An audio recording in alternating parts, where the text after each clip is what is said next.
Welcome to the Witness History podcast from the BBC World Service. Today I'm taking you back to 2001, when more than half a century after being driven into exile by communists, Bulgaria's former King Simeon II made a dramatic comeback by winning the country's parliamentary election. In 2018, Vahana Haidar spoke to him about his journey from child king to prime minister. The monarchy strikes back. After more than 50 years in exile, former King Simeon's vote was much more than symbolic.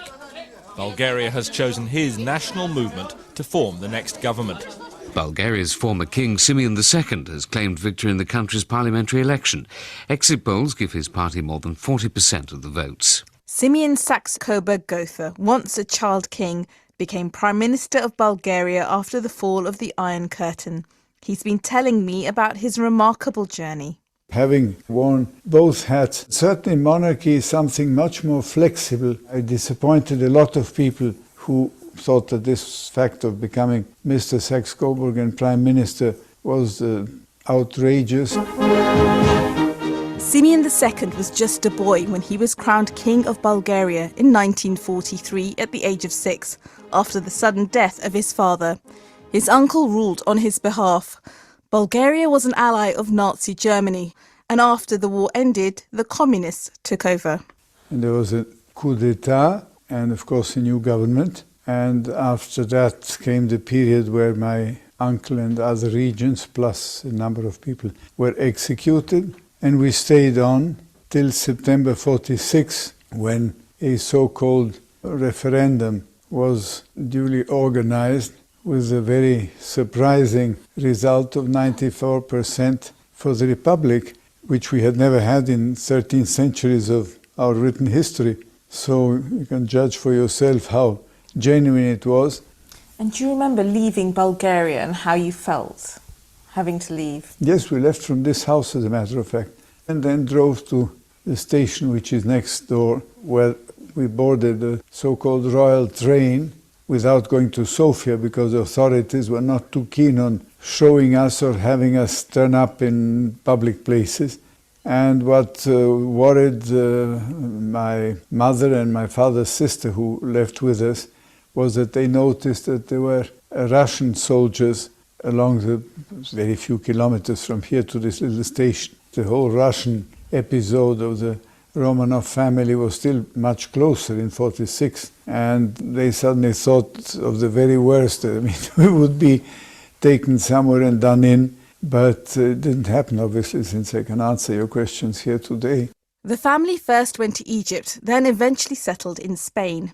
Living as a monarch in exile, Simeon made a career for himself as a businessman and in 1962 married a Spanish aristocrat. They had 5 children and were completely settled in Madrid, believing a return to Bulgaria would never be possible. But then in 1989, communism began to collapse across Eastern Europe, beginning with the fall of the Berlin Wall. This is the middle of the checkpoint. The police are making no attempt to stop people. The gates have been thrown open and thousands of people are pouring over to take a look at a West. In some cases, their first look, and the elation is enormous. Watching the news or pictures of the fall of the wall. Literally, this is where I started thinking, well, there might be a chance that eventually we would see Bulgaria again. And how did your return come about? Well, this came very gradually.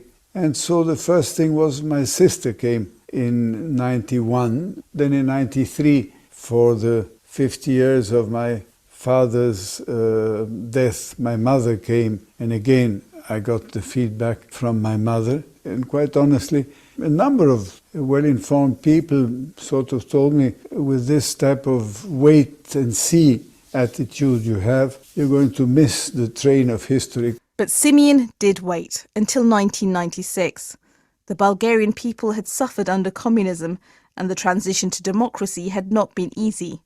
And by 1996, 70% of the population was living below the poverty line. Arriving in Sofia, Simeon II was given a rapturous welcome. And did you expect the crowds that greeted you? From what part of the road to the center was literally a sea of people. To everybody, it must have been a bit of something new, a change.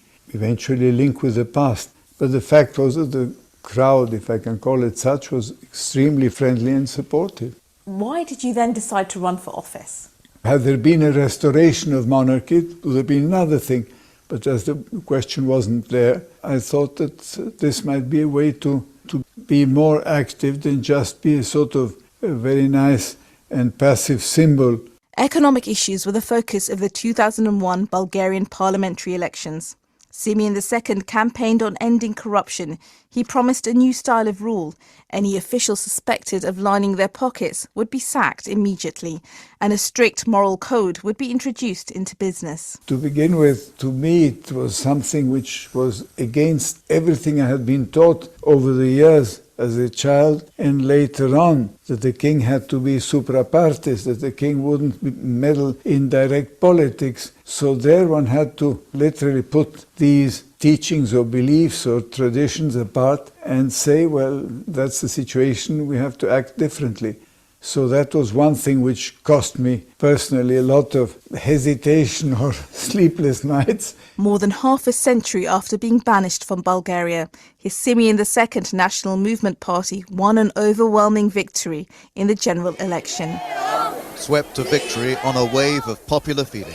Once Bulgaria's king, now a winning politician. I really didn't think that we would have such a landslide, but it was really quite a surprise. It was actually rather, I would say, frightening as a responsibility, because I had never been in any public administration. And the fact of having to accept this post, which in our constitution is the executive and the most influential post, was also a tremendous decision. And it was even, it sounds cynical, but I think even historians have accepted this expression of mine, that I self-demoted myself to be prime minister rather than stay with the hypothetical title of king, to be able to be more useful. Simeon II was prime minister for 4 years.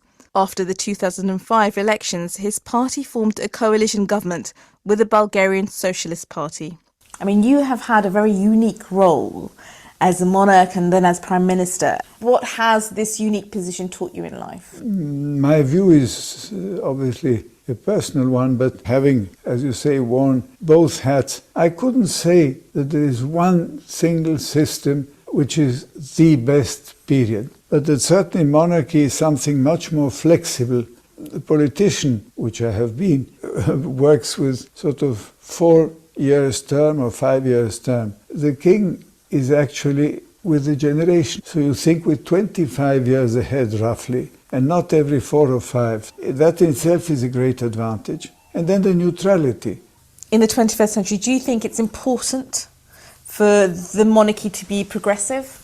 Certainly, I think that's part of evolution. Anyway, to my father's generation, for centuries, people only had married within these families, whereas from my generation on, people started marrying with persons who were out of the royal families. This in itself shows that monarchy is not something stale, stuck and back in history. Simeon II was speaking to Farhana Haidar for that edition of the Witness History podcast, first broadcast in 2018.